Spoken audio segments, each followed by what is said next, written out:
하나님 말씀 히브리서 4장 12절 13절 두 절 말씀을 함께 봉독하겠습니다.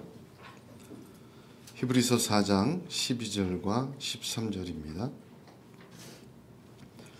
하나님의 말씀은 살아있고 활력이 있어 좌우의 날선 어떤 검보다도 예리하여 혼과 영과 및 관절과 골수를 찔러 쪼개기까지 하며 또 마음의 생각과 뜻을 판단하나니 지으신 것이 하나도 그 앞에서 나타나지 않음이 없고 우리의 결산을 받으실 이의 눈앞에 만물이 벌거벗은 것 같이 드러나느니라. 아멘. 대림절 네 번째 주일입니다. 하나님의 은혜와 평강이 더욱 충만하게 임하시기를 우리 주 예수 그리스도의 이름으로 축복합니다. 2024년의 성탄을 이틀 남겨두었습니다. 올해 성탄절은 우리 주 예수 그리스도를 만나는 그러한 성탄이 되시기를 축복합니다. 복음서를 통해서 우리 주 예수 그리스도와 만나는 그런 시간을 많이 갖기를 원합니다. 복음서는 예수님의 이야기로 가득 차 있습니다. 여러분은 이 성탄이 끼어있는 주간에 특별히 누가복음을 잘 읽으면서 말씀 속에 증거된 또 예수 그리스도를 만남으로 살아계시고 부활하시고 다시 계신 찾아오신 주님을 만나는 성령의 역사가 있기를 소원합니다. 자, 사복음서에는 예수님의 이야기로 가득 차 있는데 마태복음은 제일 먼저 시작으로 대부분 11번이나 성경이 응하게 하려 하심이라 그렇게 기록했습니다. 그러니까 모든 것이 구약의 모든 말씀이 예수님으로 다 이루어졌다는 것을 중심으로 그렇게 예수님의 이야기를 설명한 게 마태복음입니다. 근데 마가복음은 좀 다르죠. 마가복음은 겟세마네 동산에서 벗은 몸으로 도망한 청년이 마가인데 이 마가는 도망자였습니다. 그에게는 굉장히 아주 각인되어 있는 중심의 주제가 예수님의 십자가입니다. 그러니까 마가복음은 이것저것 다 떼어놓고 예수님의 십자가의 이야기가 대부분이에요. 그러니까 십자가의 주님을 만났던 마가였습니다. 누가복음은 누가 자신이 이방인이었어요. 이방인이 쓴 복음서입니다. 그리고 의사였어요. 의사이고 이방인이었던 누가복음에는 예수님이 유대인뿐만 아니라 만 백성을 구원하시는 구세주이다 또는 치료자이시다. 그래서 의사로서 아주 자세하게 치료의 이야기를 잘 기록해 놓았고 사도행전까지 저술하면서 어떤 그리스도 예수가 시작돼서 이렇게 좀 배운 사람이죠. 의사니까 이렇게 역사까지 쭉 완결을 해놓는 것을 중심으로 하고 있습니다. 요한복음은 아예 시작이 태초에 이렇게 시작해요. 뭐 세례 요한부터 시작하는 것도 아니고 족보부터 시작하는 것도 아닙니다. 태초에부터 시작합니다. 그래서 요한복음을 보게 되면 생명의 이야기가 참 많아요. 빛, 생명. 예수님은 구세주로서 예수를 믿는 사람들은 생명을 얻는다. 태초에부터 시작합니다. 그렇게 사복음서는 그리스도 예수님의 이야기로 가득 차 있습니다. 그런데 한번 이렇게 눈을 돌려서 보면 그 사복음서에는 그런 예수님을 찾아온 사람들의 이야기도 가득합니다. 예수님을 찾아온 사람들의 이야기를 보면 요한복음을 중심으로 보면 제일 먼저 찾아온 사람이 세례 요한의 두 제자였습니다. 요한이 세상 죄를 지고 가는 어린 양을 보라 막 이러니까 요한의 제자였던 두 사람이 예수님께 와요. 예수님이 요한복음 1장 38절에 뭐라고 그러셨냐면 예수께서 돌이켜 그 쫓는 것을 보시고 물어 가라사대 무엇을 구하느냐. 굉장히 중요한 얘기입니다. 왜냐하면 이 제자들은 뭔가 새로운 것을 구했어요. 이후에 또 보게 되면 니고데모의 이야기가 바로 나오죠. 예수님을 영생을 구하여 예수께 나왔어요. 그리고 나서는 그 오병이어의 사건이 중심이 되는데 예수님이 오병이어의 사건 베푸시고 떠나시잖아요. 밤에 홀로 아무도 모르게 떠나세요. 사람들이 막 찾아옵니다. 예수님께서 뭐라고 얘기하시냐면 너희들이 나를 찾는 건 먹고 배부른 까닭이라. 그러다가 요한복음 마지막을 한번 보면 달라집니다. 요한복음 20장 15절을 보면 예수께서 가라사대 여자여 어찌하여 울며 누구를 찾느냐. 달라지죠. 무엇을 찾느냐에서 누구를 찾냐로 끝나는 것이 요한복음의 예수를 찾는 사람들의 이야기입니다. 신앙은 이거예요. 신앙은 무엇을 찾다가 누구를 찾느냐로 변화되는 것이 참 신앙입니다. 오늘날 우리도 사실은 예수를 무엇 때문에 찾느냐. 사복음서의 예수님 이야기를 가득 듣고 은혜도 받지만 그 찾았던 사람들이 다 다른 동기로 찾았던 것처럼 우리도 다 다른 동기로 예수를 찾아왔습니다.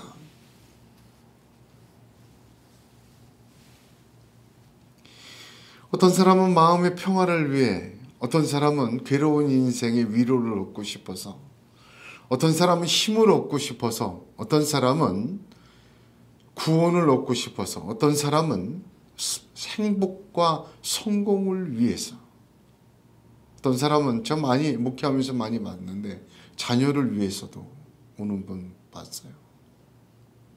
각기 달리 왔습니다. 어느 누구든 무엇을 찾아 예수를 만나게 되었습니다. 그러나 거기에 머물러서는 안 됩니다.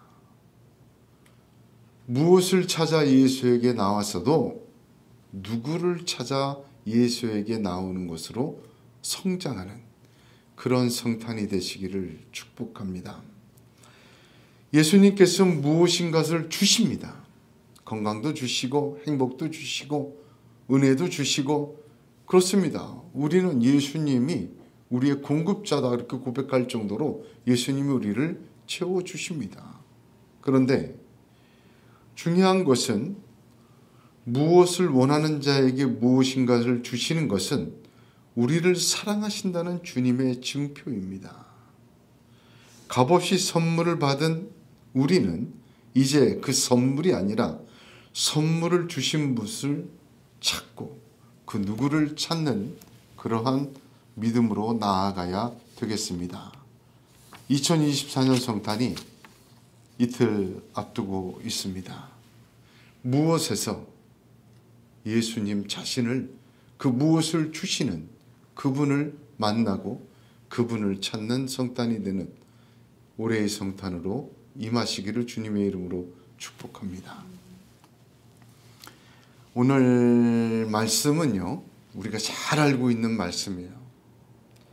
오늘 말씀을 준비하면서 저는 하나님께 큰 은혜를 받은 게 아니라 하나님께 큰 외면을 당했습니다. 무슨 말인고 하니 이 말씀을 하나님이 말하고 싶은 대로 말씀해 주셨으면 좋겠습니다 라고 구하였지만 말씀이 이해가 되질 않아요. 히브리서 강해를 하면서 4장은 안식에 대한 이야기입니다. 안식할 때가 남아있도다. 지난주에도 설교했죠. 안식이 3개라고. 창조의 안식, 죄로 깨어졌어요. 이스라엘의 안식, 불순종으로 깨어졌어요. 4장이 그 얘기입니다. 그러나 성도에게 안식이 있습니다. 남아있도다 하지 않았어요? 하늘나라에서 누리는 하나님의 새 창조의 그 안식 하나님이 이루세요.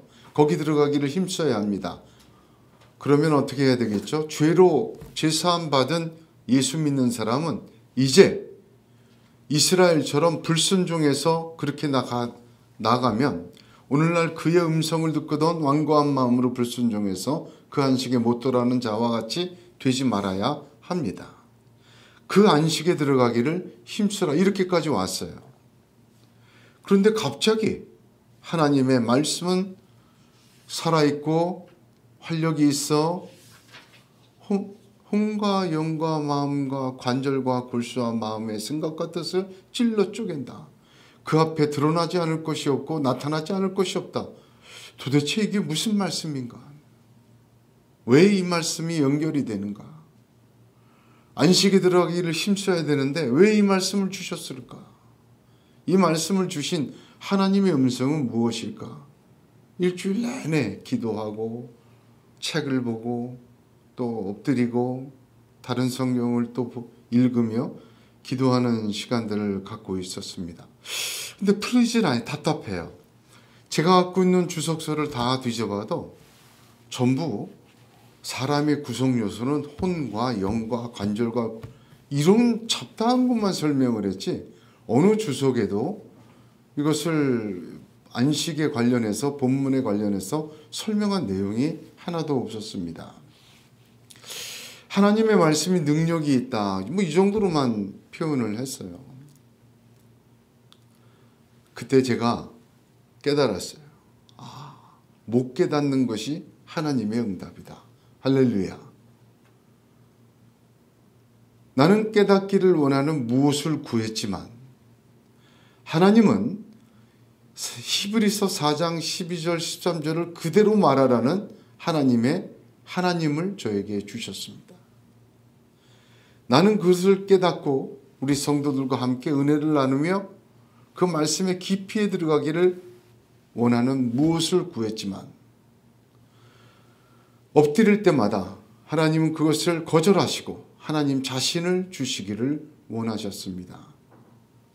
그래서 오늘 이 말씀을 하나님이 말씀하고 싶으신 대로 그대로 저와 여러분이 함께 나누어야 합니다. 이해되면 이해되는 대로, 이해 못하면 그냥 아멘으로 하나님이 주도적으로 깨닫든 깨닫지 못하든 선포하고 싶어 하시는 말씀이다. 저는 그렇게 믿습니다. 하나님의 의지가 얼마나 강한지 우리의 이해나 우리의 동의가 필요 없는 하나님의 선포 이런 말씀이다라는 감동이 차올랐어요. 그래서 나는 전하기만 하면 된다. 오늘 말씀은 하나님이 그렇게 하길 원하신다. 아멘. 저는 그 말씀에 순종하여 우리가 말씀의 내용을 이해하는 진리를 만나는 것이 아니라 진리를 주신 하나님, 우리의 이해와 생각을 뛰어넘으시고 우리에게 선포하시는 하나님의 자신을 만나는 이 시간 되기를 간절히 소원합니다. 자, 제일 먼저 12절에 하나님의 말씀은 뭐다? 하나님의 말씀은 좌우의 날이 선 어떤 예리함보다 더한 예리한 검이다. 즉 하나님의 말씀은 검이다. A는 B다. 확실하게 단답적으로 선포하고 들어갑니다. 하나님의 말씀은 불이다. 하나님의 말씀은 번개다. 하나님의 말씀은 우레소리다. 뭐 그렇게 얘기하지 않으세요. 하나님의 말씀은 검이다. 그렇게 아예 선포하고 계십니다. 하나님의 말씀이 검이라는 말, 요한계시록의 좌우에 날성검이 나온다는 말도 있지만 가장 근접한 말씀은 에베소서 6장 17절입니다. 구원의 투구와 성령의 검, 곧 하나님의 말씀을 가지라. 성령의 검, 곧 하나님의 말씀을 가지라. 하나님의 전신갑주, 영적 싸움에 필요한 도구로 우리는 이해하고 설명을 들었습니다. 저도 그렇게 알고 있었습니다. 그래서 하나님의 말씀은 성령의 검으로 우리가 들고 원수마귀와 대항하고 싸우는 공격용 무기, 방어용 무기라는 생각이 하나님의 말씀은 검이라는 이 말씀에 우리 전제적으로 자리 잡고 있는 생각입니다. 왜냐하면 가지라라는 단어 때문이에요. 성령의 검, 곧 하나님의 말씀을 가지라. 네가 손에 쥐고 휘둘러라. 뭐 그런 말씀으로 이해가 되었습니다. 그런데 오늘 히브리서 12장 이 하나님의 말씀은 검이다라는 말씀을 보면서 에베소서 6장 17절을 깊이 하나씩 보니까 가지라라는 단어가 다른 뜻이었습니다.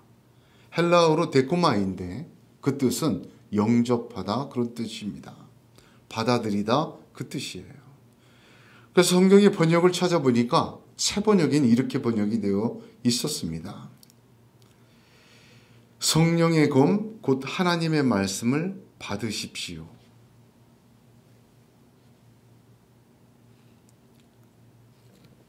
무슨 얘기인가 하니 하나님의 말씀은 내가 받아야 할 성령의 검이에요. 조금 의미가 더 깊습니다. 내 손에 쥐어주신 무기 이상의 큰 의미가 있어요. 먼저 우선적으로 히브리서 4장 12절에 하나님의 말씀은 검이다 할 때 이 검이라는 단어를 또 찾아봤습니다. 그 단어는요, 전쟁을 하기 위한 큰 칼이 아니더라고요. 다 다른데 전쟁을 하기 위한 큰 칼이 아니라 짧은 단검을 얘기하는 단어를 사용했어요. 그러니까 하나님의 말씀은 좌우의 나리선 어떠한 검보다 예리한 단검이다. 직역하면 그렇습니다. 그러므로 하나님의 말씀은 하나님의 손에 들린 단도구이다. 그런 뜻이에요. 하나님은 하나님의 말씀의 도구로 세상을 창조하셨고 말씀의 도구로 자신의 뜻을 나타나셨으며 하나님은 말씀으로 심판하셔요.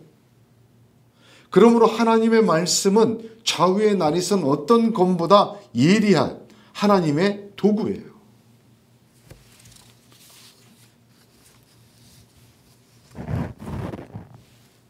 무엇을 하는 도구인가? 사람의 혼과 영과 관절과 골수, 마음의 생각과 뜻도 판단하시는 도구예요. 판단한다 이 말은 심판한다 그런 뜻이에요.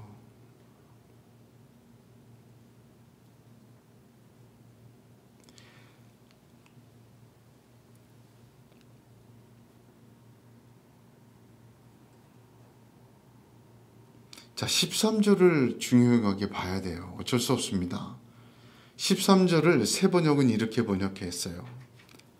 하나님 앞에는 아무 피조물도 숨겨진 것이 없고 모든 것이 그의 눈앞에 벌거숭이로 드러나 있습니다. 현재형이에요. 자, 본문 자체에서 하나님이 말씀하시고 선포하시는 것이 무엇입니까? 내 산에 하나님의 말씀이라는 도구가 단검이 들려있어. 하나님의 사람의 혼과 영과 관절과 골수가 마음과 생각을 다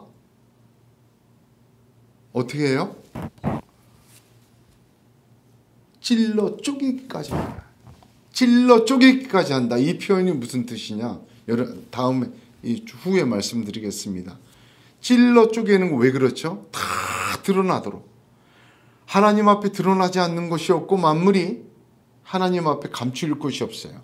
벌거벗은 것처럼 우리의 오장육부, 심장폐부, 우리의 영과 혼까지 하나님 앞엔 다 드러나 있습니다.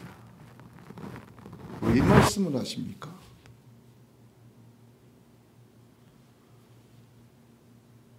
왜 이 말씀을 하십니까?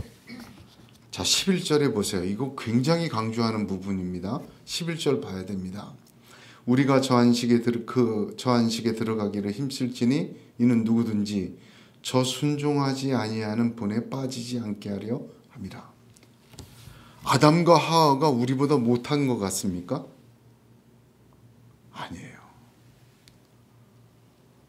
아담과 하와는요, 어쩌면 우리보다 더 영적이고 더 온전한 분이었어요. 근데 그들 실패했잖아요. 이스라엘 백성이 가나안 땅을 앞에 두고 하나님의 음성에 순종하지 않았어요. 그들이 우리보다 믿음이 적고 그들이 우리보다 결단이 없었던 것 같아요. 아니에요. 목숨을 걸어야 돼요. 자기 가족을 다 걸어야 돼요. 가진 것을 다 걸어야 돼요. 그런 상태에서 망설이고 판단을 했고 거절했던 거예요. 저는 성경을 보면서 그런 생각을 많이 합니다. 하나님께 순종한다는 것, 그것은 한마디로 얘기해서 거래하는 것도 아니고 일부분적인 것 아니에요. 첫 안식과 두 번째 안식을 놓친 아담과 하와와 이스라엘 백성이 우리만 못하겠냐 이거예요. 그들은 동산에서 하나님과 함께 살았으며 그와 얘기했고, 이스라엘은 홍해를 가르고 건넜으며 구름기둥 불기둥에 살았어요.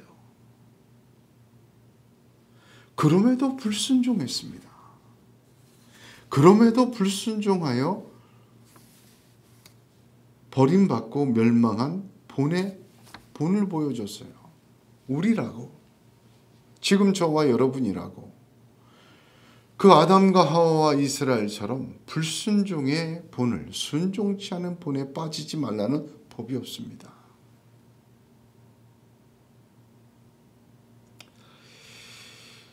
첫 안식을 망친 아담과 하와는 여호와 하나님의 낯을 피하여 동산 나무 사이에 숨은지라. 여호와 하나님이 아담을 부르시며 그에게 이르시되 내가 어디 있느냐?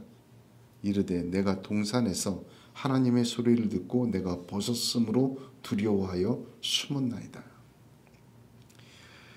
두 번째 안식을 맡은 이스라엘은 역사 속에서도 계속 불순종했어요. 시편 50편 21절에 내가 이 일을 행하여도 내가 잠잠하였더니 네가 나를 너와 같은 줄로 생각하였도다. 그러나 내가 너를 책망하여 내 죄를 내 목전에 차례로 베풀리라 하시는 이도다. 하나님을 잊은 세대요, 하나님을 버린 사람들이 이스라엘이었고, 그들은 불순종의 본을, 그 결과를 보여주었습니다. 하나님의 안식에 들어가지 못하였습니다. 순종하지 않아서 그렇다면 그들이 행복을 누리고 원하는 것을 얻었습니까? 천만에요. 그들이 자신은 하나님께서 보지 못하리라고 나무 사이에 숨고 우상 속에 숨어도 그들이 가린 것은 하늘이 아니라 자기 눈만 가렸던 것이었습니다. 하나님은 당신의 도구, 말씀으로 이 모든 것을 다 드러나게 하시고 하나님 앞에 펼쳐놓고 있으시다라고 오늘 말씀하시는 겁니다. 너 안식에 들어가기를 힘써. 네가 순종하는 거 내가 다 보고 있어. 네 마음의 생각과 뜻과 네 혼과 영과 관절과 골수 내가 다 보고 있어. 너 믿음으로 살았지? 너 이 작은 것도 배반하지 않으려고 애썼지? 하나님 따르려고 그 말씀 하나 붙들려고 네가 애썼지? 내가 다 보고 있어. 내 앞에 네가 다 펼쳐져 있다. 그래서 내가 말씀으로 너를 비춰주고 그 말씀으로 할 때 네가 순종하고 나를 따라온 거 단 한 개라도 내가 잊지 않고 네 심장 어디에 있던, 네 혼 어디에 있던, 네 골수 어디에 붙어 있던 그 흔적을 내가 기억하고 상주지고 갚으시라. 나는 너를 사랑한다. 네가 나에게 다 펼쳐져 있다. 때로는 그 펼쳐져 있는 것이 썩고 문드러지고 버려야 될 것도 있는 줄을 안다. 하나님의 말씀으로 잘라내고 거룩하고 온전하게 새롭게 만들어 놓으리라. 하나님의 말씀은 살아있고 활력이 있습니다. 이거 현재형이에요. 이거 굉장히 중요한 얘기입니다. 왜 그래요? 아브라함을 펼쳐놓으셨던 하나님의 칼은 지금도 우리를 펼쳐놓고 있다는 그 말입니다.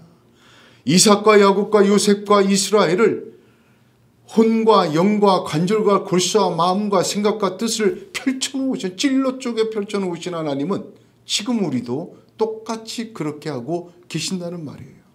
그러므로 성경에 기록된 하나님의 말씀은 하나님의 손에 들린 도구인데 지금 우리에게 역사하는 나의 이야기다, 너의 이야기다, 너와 나의 이야기라고 하나님은 말씀하고 계십니다.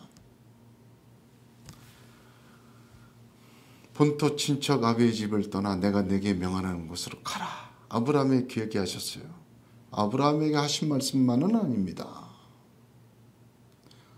하나님의 나라를 사모하지 아니하고 여기가 좋사오니 초막셋을 짓겠다는, 본토 친척 아비의 집을 짓겠다는 베드로의 말과 동일한 것입니다. 오늘날 이 땅의 삶을 완전한 모든 것으로, 최고의 것으로, 영원한 것으로 바라보고 하나님 말씀하신 영원한 나라를 바라보지 못하고 믿음의 나라로, 믿음의 세계로, 믿음의 행진으로 나아가지 못하는 저와 여러분에게 하시는 하나님의 말씀입니다. 이사야와 예레미야 선지자를 통해서 주신 말씀은 패망하기 직전 남한국 유다, 북한국 이스라엘에게 던진 특수한 말씀이 아니에요. 그 말씀이 수많은 말씀 중에 성경에 기록되어 내 손에 들렸다는 것은 어쩌면 멸망을 향해 달려가고 있는 것과 같은 우리의 마음과 인생의 모습에 주시는 하나님의 나에 대한 말씀입니다. 할렐루야. 하나님의 말씀은 살아있고 활력이 있습니다. 그때 하신 말씀, 창조부터 지금까지 하던 모든 말씀, 특별히 그 중에서도 기록해서 우리 손에 들려주신 이 말씀은 지금 펼쳐놓고 계시는 하나님과 나 사이의 말씀입니다. 그런 믿음이 있기를 주님의 이름으로 축복합니다. 왜냐? 하나님은 그 도구로 지금 저와 여러분에게도 역사하시기 때문입니다. 그러므로 오직 믿음으로 살아야 되겠습니다. 하나님의 말씀으로 우리는 하나님 눈앞에 드러나 있습니다. 벌거벗은 것처럼 다 드러나 있습니다. 믿음으로 살려고 애쓰고 힘써야 합니다. 하나님은 그것을 눈앞에 펼쳐보고 계십니다. 때때로요, 세상을 살면서 말씀을 붙들고 살기에는 참 좀 다른 것 같아요. 지금 우리나라 상황도 그렇고 내 현실적인 삶도 마찬가지인 것 같습니다. 믿음대로 살고 말씀대로 살기에는 불가능한 세상이 되어버린 것 같아요. 어떻게 그렇게 세상을 사는가? 붕 떠서 산속에 혼자 들어가면 몰라도. 근데 지금만 그랬습니까? 소돔과 고모라상이 있을 때 그 멸망당한 후에 롯과 딸들이 굴 속에 살잖아요. 세상에 내려가 살 수 없을 정도로 믿음과 체험을 보고도 그거 못 갑니다. 노아의 방주 홍수 사건 때는 안 그랬습니까? 천사를 겁탈하려는 세상에서 어떻게 믿음으로 살 수 있겠습니까? 가나안에 들어간 이스라엘도 마찬가지 아니었습니까? 바알과 아세라를 섬기며 그 달력에 따라 농사를 짓고 막 잘 먹고 잘 사는 모습 보니까 꼭 하나님만 믿어야 되는가? 저 신도 괜찮지 않은가? 저것도 힘이 있네. 그러다 우상 숭배하는 것 아니겠습니까?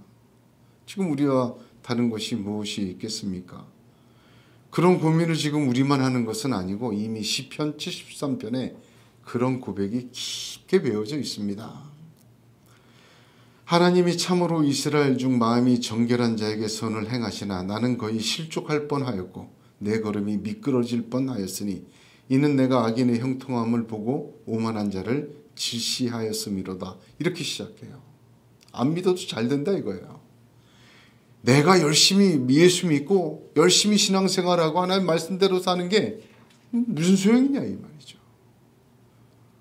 오히려 그리고 지멋대로 사는 게 수명이 더 길어요. 재산은 더 늘어나. 인생은 더 아름다워 보여요. 그래서 이렇게 얘기합니다. 내가 내 마음을 정의하며 내 손을 씻어 무죄하다 한 것이 실로 헛되도다. 나는 종일 재앙을 당하며 아침마다 징책을 보았도다. 내가 만일 스스로 이르기를 내가 이렇게 말하리라 하였다면 주의 아들들의 시대를 대하여 괴휴를 행하였으리이다. 내가 어쩌면 이를 알까 하여 생각한즉 내가 심히 곤란하더니 하나님의 성소에 들어갈 때에야 저희 결국을 내가 깨달았나이다. 하나님의 성소, 하나님의 말씀으로 혼과 영과 관절과 골수와 마음과 생각 같듯이 다 펼쳐질 때 그 자리에서만 볼 수 있는 거예요. 그 결말을, 그 내용을 얼마나 악취가 나고 얼마나 그것이 멸망의 것인지 보게 되는 거예요. 전혀 부러워하지 않게 되는 것입니다. 그래서 이 시편 74편 기자가 이렇게 마지막에 얘기합니다. 내가 이같이 우매무지하니 주의 앞에 짐승이오나 내가 항상 주와 함께하니 주께서 내 오른손을 붙드셨나이다. 주의 교훈으로 나를 인도하시고 후에는 영광으로 나를 영접하시리니 하늘에서는 주 외에 누가 내게 있으리요 땅에서는 주밖에 나의 사모할 자 없나이다. 하나님을 가까이 함이 내게 복이라. 이렇게 고백되는 것입니다. 그러므로 사랑하는 성도 여러분, 하나님의 안식에 들어가기를 힘쓰는 것. 하나님은 보고 계시고 하나님은 알고 계시고 그 하나님께서 반드시 그 순종하는 자를 하나님의 안식으로 들이십니다. 마태복음 16장 27절에 인자가 아버지의 영광으로 그 천사들과 함께 오리니 그때에 각 사람의 행한 대로 갚으리라. 주님이 그러셨습니다. 또한 주님은 너는 기도할 때 내 골방에 들어가 문을 닫고 은밀한 중에 계신 내 아버지께 기도하라.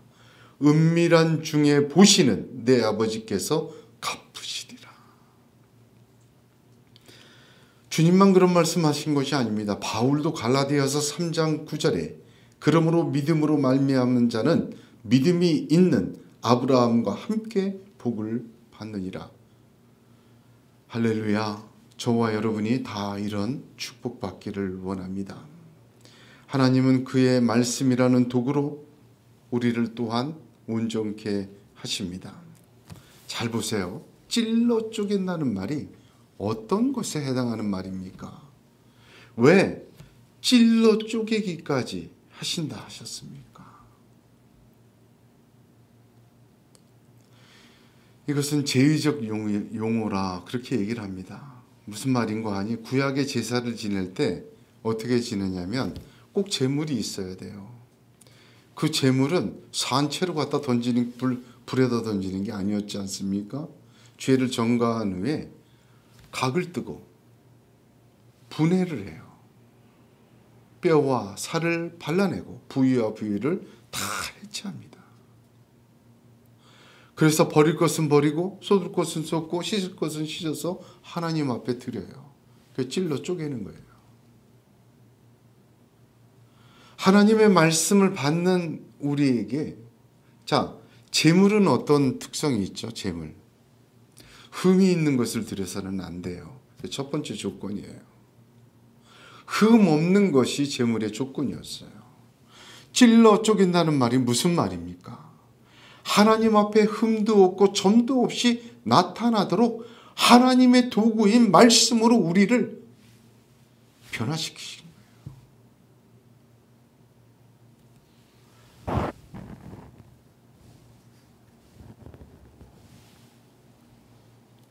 우리를 치료하시는 거예요. 제거해야 될 부분은 제거하고 병든 부분은 또 잘라내고 하나님 앞에 흠이 없도록 하나님의 안식에 들어가기에 부족하지 않도록 온전하게 하나님께 드릴 합당한 제물처럼 우리를 찔러 쪼개기까지 하시는 것입니다. 그럼 누가 하세요? 하나님의 말씀, 하나님의 손으로 하세요. 하나님께서.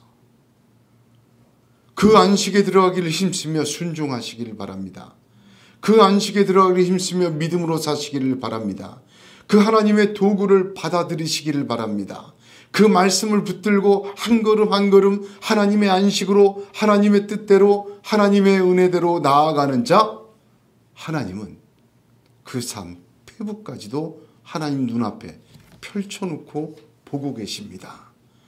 하나님은 반드시 귀하게 받으시고 그것을 잊지 않으시고 소자에게 물 한 잔 준 것도 잊지 않으시는 주님께서 은밀한 중에 다 보시고 갚으신 줄 믿으시기를 축복합니다. 오늘 저와 여러분에게 하나님은 말씀하십니다. 나는 너를 알고 있다. 너의 오장육부 심령폐부 마음의 생각과 뜻까지 내 앞에 펼쳐져 있다. 내가 믿음으로 말씀으로 나를 따라오고 주의 정과 주의 나라를 위하여 헌신하고 수고하고 믿음으로 결단한 것 나는 다 기억하고 있다. 보고 있다.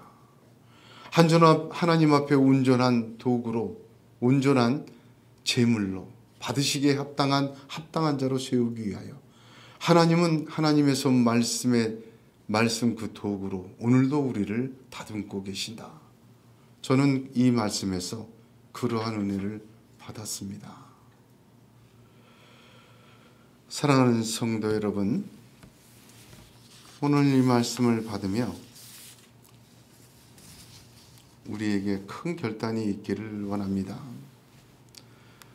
주님이 오신 성탄을 앞둔 대림절 네 번째 주일입니다. 하나님 앞에 우리는 벌거벗은 것 같이 드러나 있습니다. 우리의 결단과 믿음도 하나님 기억하시며 우리에게 제하야 될 것은 찔러 쪼개기까지 제하여 하나님의 안식에 들어가기 합당한 자로 만들기를 원하시는 분이 하나님이십니다. 오직 믿음으로 그 주님을, 그 말씀을 따라 순종하는 하늘나라의 안식에 합당한 저와 여러분이 되기를 주님의 이름으로 축복합니다. 기도하겠습니다.